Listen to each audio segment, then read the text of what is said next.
Baik, terima kasih kepada teman-teman yang sudah hadir pada webinar hari ini yang berjudul Rumah Pertama Harus Pas. Jadi bikin dana rumah Gen Z pakai AutoCAD. Sebelumnya sedikit info.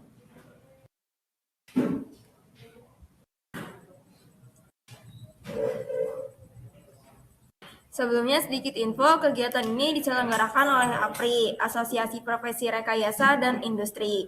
APRI ini merupakan wadah kolaborasi bagi para profesional, praktisi, akademisi, dan pelaku industri di bidang rekayasa dan industri. Sejak diinisiasi pada tahun 2022, APRI berkomitmen untuk mendorong peningkatan kompetensi, inovasi, serta sinergi antara dunia pendidikan dan industri. Buat teman-teman yang pengen nambah relasi dan upgrade skill, nanti boleh banget gabung jadi anggota APRI. Info selengkapnya bisa dicek langsung di website APRI.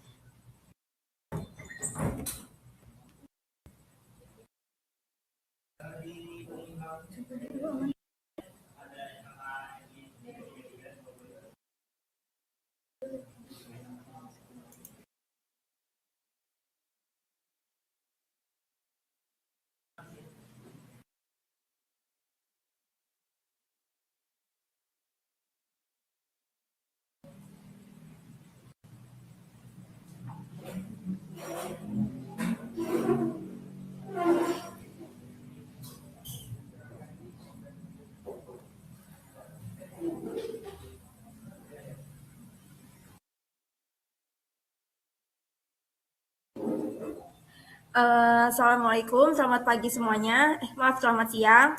Di webinar ini kita akan membahas mengenai rumah pertama harus pas, yaitu bikin dana rumah Gen Z pakai AutoCAD.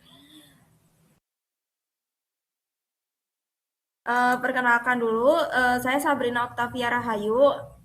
Di bawah nama saya itu sudah ada kontak email, nomor WhatsApp, dan LinkedIn yang bisa teman-teman langsung hubungi jika nanti ada pertanyaan terkait webinar hari ini. Untuk lisensi dan sertifikasi, saya memiliki sertifikat dasar K3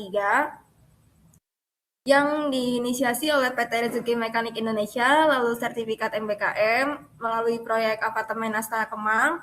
Selanjutnya yaitu sertifikat pengabdian masyarakat serta sertifikat pelatihan BIM. Untuk pengalaman kerja sendiri, saat ini saya sedang bekerja di PT Rezeki Mekanik Indonesia sebagai instruktur arsitektur dan sipil.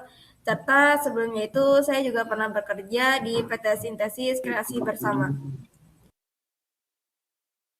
Tentang Dokter Mekanik Academy, ini merupakan lembaga pelatihan resmi di Indonesia yang terdaftar sebagai lembaga pelatihan kerja di bawah Kementerian Ketenagakerjaan.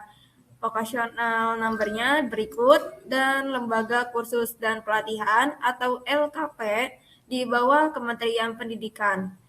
Kami, Dokter Mekanik Academy ini berfokus pada pengembangan keterampilan teknik modern, berbasis industri, khususnya di bidang teknik dan engineering. Dan Dokter Mekanik Academy juga menjalin kerjasama dengan lembaga sertifikasi profesi tingkat nasional dan internasional. Di samping kanan ini merupakan website resmi dari Dokter Mekanik dan dokumentasi selama pelatihan. Kenapa sih rumah pertama itu harus pas? Jadi rumah pertama itu sama dengan investasi jangka panjang. Berdasarkan praktik di lapangan, itu banyak rumah pertama yang akhirnya direnovasi, bukan karena rusak, tapi karena dari awal itu denahnya nggak pas. Contohnya, misalnya di ruang tamunya tuh terlalu besar karena ingin terlihat mewah gitu. Tapi kamar tidurnya itu sempit dan nggak nyaman, terlalu besar lemarinya atau nanti terlalu besar kasurnya. Padahal rumah pertama itu umumnya dibangun dengan budget terbatas, misalnya tipe 36 atau 45.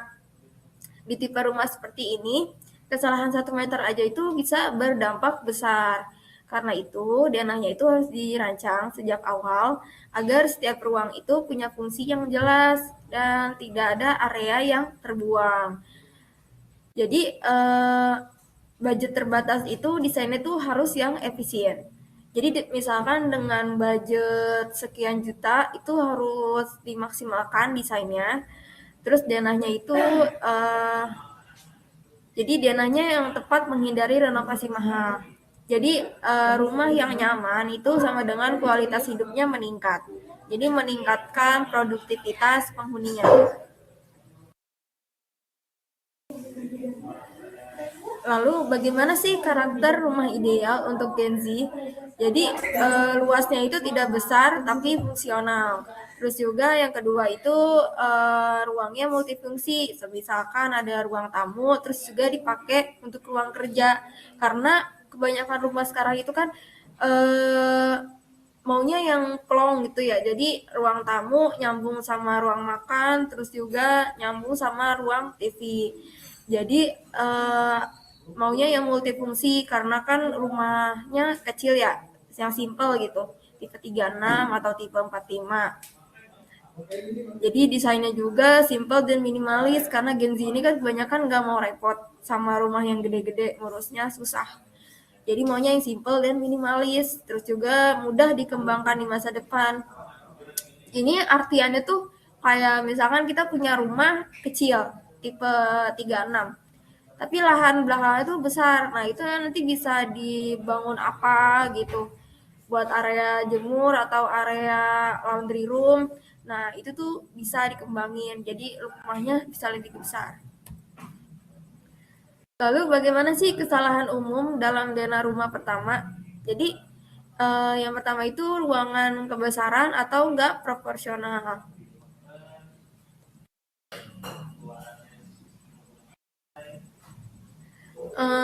Kesalahan paling umum yang sering saya temui adalah pembagian ruangnya itu yang tidak proporsional. Kayak misalkan nih, ruang tamunya dibuat 4 kali 4, tapi kamar tidurnya tuh cuma 2,5 kali 2,5. Secara fungsi ini tuh nggak seimbang, karena kan kita kebanyakan beraktivitas itu kan di kamar ya. Kamar tempat untuk istirahat, tempat untuk bekerja juga. Nah, kesalahan lain itu adalah sirkulasinya nggak efisien. Misalnya banyak lorong yang sempit, terus ruangnya buntu, terus nggak ada bukaan. Bukaan ini tuh kayak jendela ventilasi gitu. Jadi rumahnya tuh pengap, gelap, terus juga nggak nyaman. Padahal luas bangunan itu cukup. Gitu teman-teman. Kayak contohnya nih pada gambar di bawah, ini kan ada potongan gambar dari tangga ya. Di bawahnya difungsikan sebagai uh, toilet. Sebenarnya bisa, tapi kita harus memperhatikan juga ketinggiannya. Karena kan kalau misalkan kita di toilet tapi ke jedot tangga nih kepala kita, itu kan gak enak ya, gak nyaman. Jadi harus diperhatikan juga keseimbangan antara manusia dengan struktur rumah tersebut. Terus juga contoh di samping ini adalah ketinggian dari saat kita membangun sebuah kitchen set. Ketinggiannya itu harus diperhatikan agar nyaman saat beraktivitas.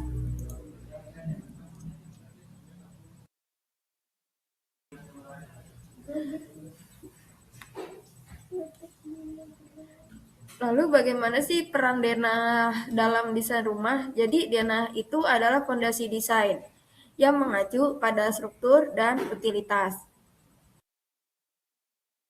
Denah itu bukan sekedar gambar pembagian ruang. Jadi kalau kata dosen saya dulu itu kita kalau buat denah jangan asal bikin sekat-sekat aja kayak potong kue. Nah, jangan kayak gitu. Kita harus tahu kebutuhan dari penghuninya, terus jumlah penghuninya itu berapa, nanti kan diperhitungkan.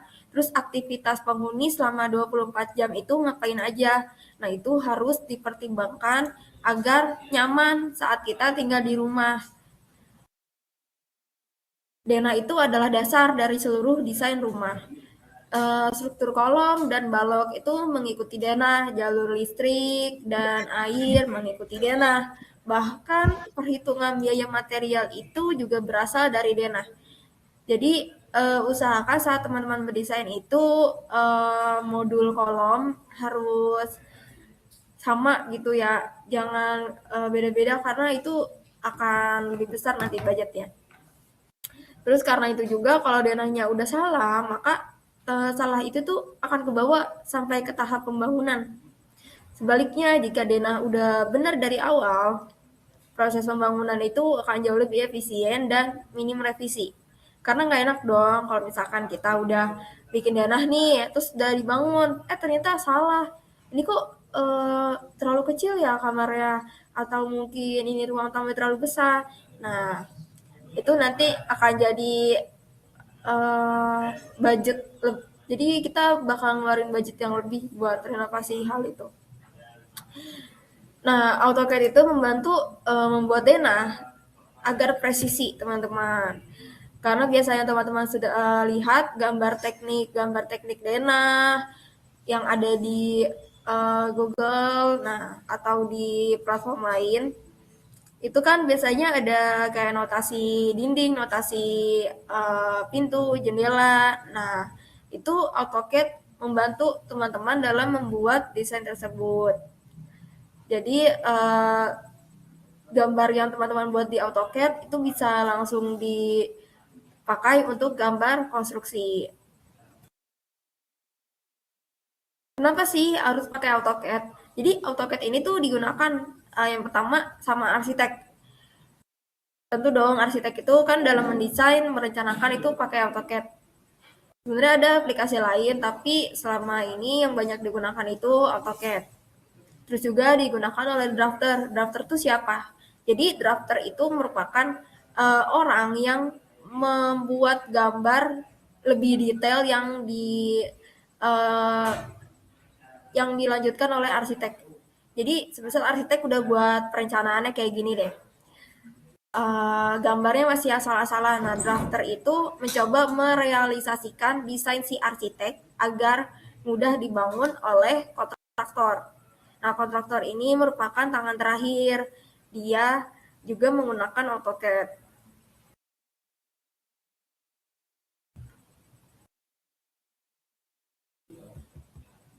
Lalu keunggulannya itu skalanya akurat, terus juga mudah untuk direvisi, dan filenya ini bisa dipakai lintas provinsi. Lintas profesi. Terus juga cocok buat belajar dari nol sampai profesional. Tahapan membuat denah di AutoCAD. Dalam praktek yang profesional, denah itu nggak dibuat secara acak.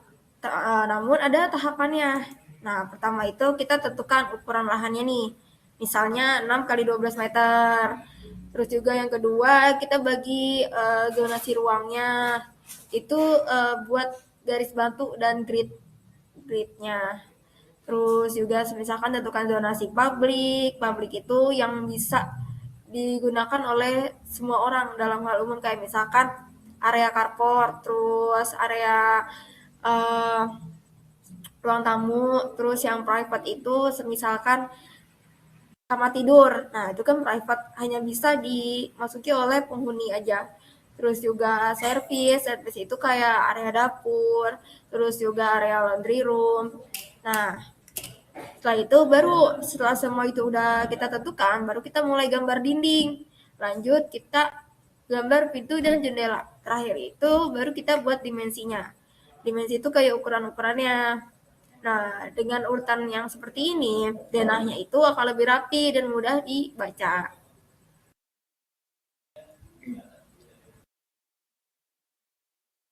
Standar ukuran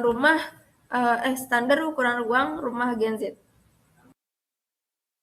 Jadi ukuran ruang ini sebenarnya mengacu pada standar kenyamanan minimal yang umum dipakai di perumahan.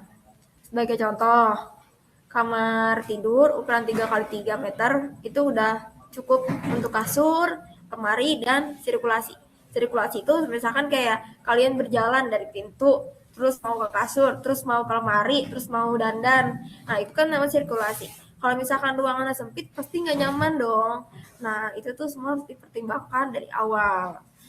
Jadi kita harus berfokus pada proporsinya, terus kenyamanan, efisiensi gerak, seperti itu. Jadi kayak kamar mandi nih 1,5 meter kali 1,5 meter, ini juga masih nyaman jika penataan sanitasinya tuh tepat.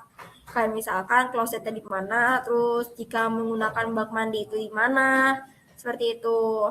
Atau teman-teman ingin menggunakan kayak shower itu peletakannya di mana.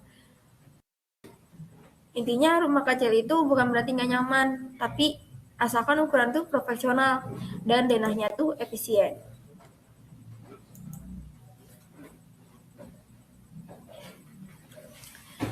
Tips denah yang pas untuk budget yang terbatas.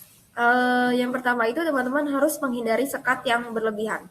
Jadi kalian kan mungkin suka pernah melihat rumah yang sekatnya tuh banyak banget, jadi kelihatan sempit. Padahal itu rumah aslinya tanahnya luas, tapi karena kebanyakan sekat, semisal dari ruang tamu, disekat lagi ke ruang TV, disekat lagi ke dapur, disekat lagi ke ruang makan. Nah, itu kan banyak banget sekat ya. Teman-teman bisa menghindari itu. Mungkin bisa diganti dengan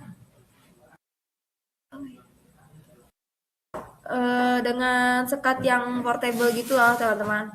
Terus juga gunakan konsep ruang yang terbuka. Misal ada taman, area hijaunya.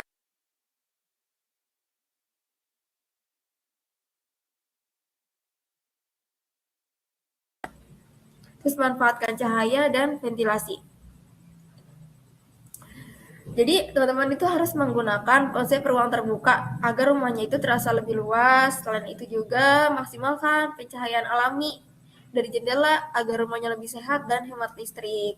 Jadi dalam mendesain rumah itu jangan asal-asalan, ini nggak usah pakai jendela lah gitu, udah di dinding aja, jangan seperti itu. Jika ingin menggunakan pencahayaan yang jadi agar kita hemat listrik gitu, harus diperhatikan juga peletakan jendelanya di mana. Kalau misalkan emang di belakang rumahnya itu nggak bisa dibikin jendela, teman-teman bisa menggunakan skylight. Skylight itu kayak jendela namun yang ada di atap. Jadi eh, tetap dapat pencahayaan di rumah itu gitu.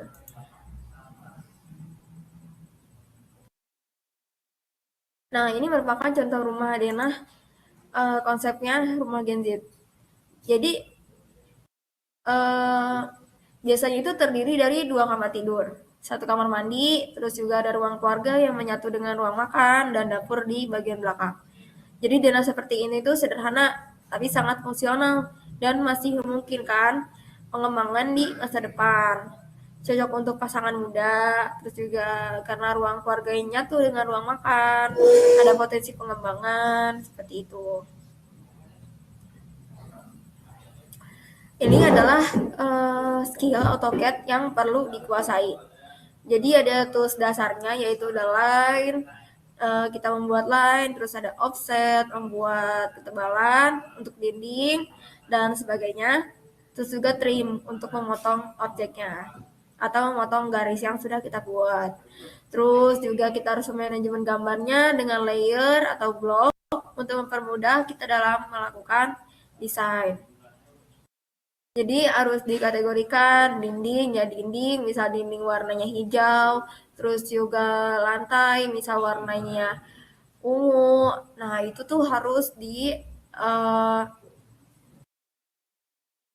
diperhatikan ya teman-teman agar desainnya itu rapi. Jadi jangan semua warnanya putih.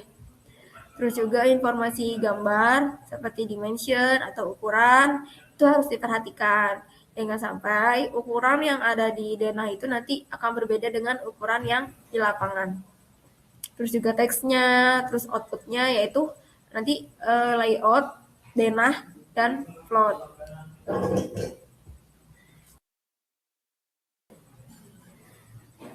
Kesimpulan yang bisa kita ambil dari materi webinar hari ini yaitu rumah pertama bukan soal besar atau kecil.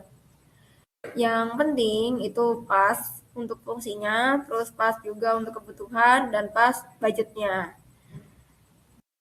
Saya harap setelah webinar ini, teman-teman bisa mulai memahami pentingnya denah dan berani untuk merancang rumah pertamanya sendiri. Dimulai dari AutoCAD, karena rumah yang baik itu selalu dimulai dari perencanaan yang baik. Sekian webinar hari ini. Jika ada pertanyaan terkait materi, bisa di input aja ke kolom chat ya.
Baik, sedikit informasi tambahan.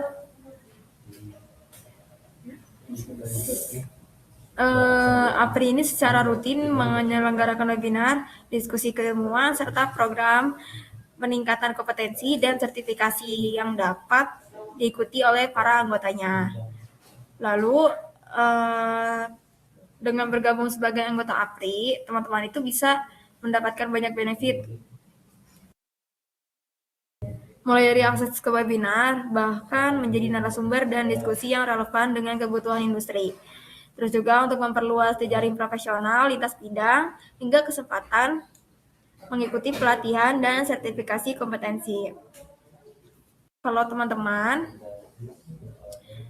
berminat untuk bergabung jadi anggota APRI, informasi keanggotaannya bisa langsung dicek di website berikut yang ada di sini. Boleh di screenshot terlebih dahulu agar tidak ketinggalan informasinya.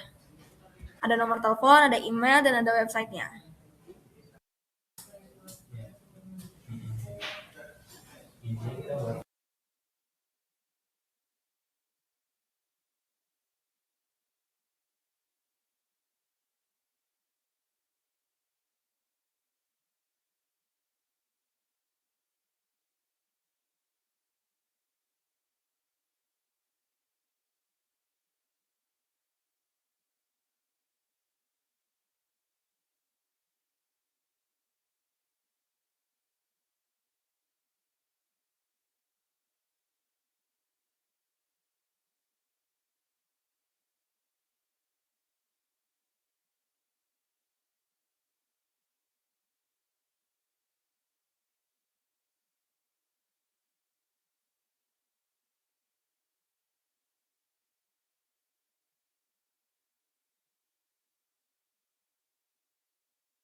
Ini udah ada banyak pertanyaan dari kolom chat. Saya akan jawab satu persatu ya teman-teman.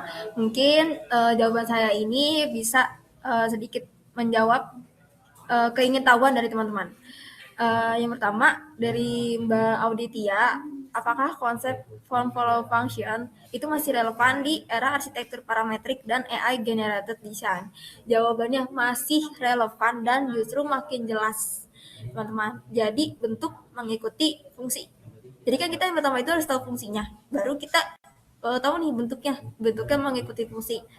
Di era parametrik dan AI, fungsi itu yaitu kebutuhan dan data, iklim, struktur, energi, biaya, dan perilaku pengguna.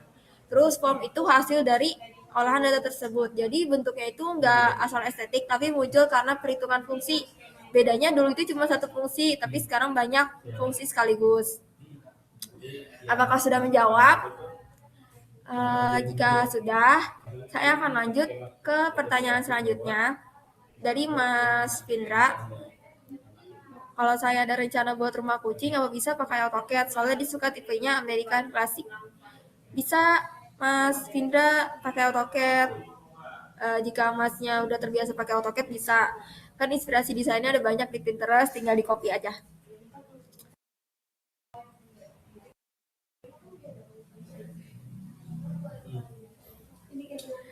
Terima kasih untuk pertanyaan dari Mas Ubay. Apa saja yang harus dipertimbangkan ketika saya membangun rumah abad pertengahan? Ya harus dipertimbangkan itu yang pertama biaya, terus juga lokasinya yang harus strategis karena kan iklim Indonesia berubah-ubah, terus juga dari biaya dan dari kontraktornya siapa itu harus jelas, arsiteknya siapa, seperti itu ya teman-teman. Jika sudah menjawab pertanyaan dari saya, jika sudah menjawab pertanyaannya, teman-teman bisa langsung mengisi course